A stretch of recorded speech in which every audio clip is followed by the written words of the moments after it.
جب رب اتنا مہربان ہے تو پھر اس کا اتنا خوف کیوں؟ کیا اس کی وجہ رب کا جلال ہے؟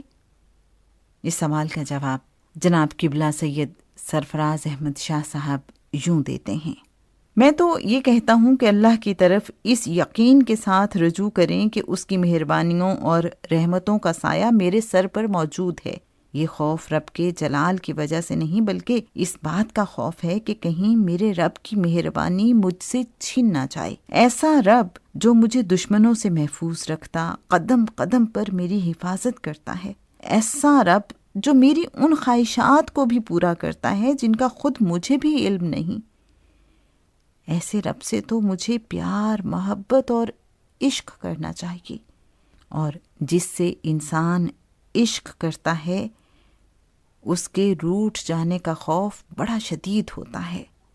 میں لوگوں کو رب سے ڈراتا نہیں بلکہ اس کی مخلوق کے لیے بے پایاں محبت، مہربانیوں اور بے حد و حساب رحمتوں کا احساس دلاتا ہوں۔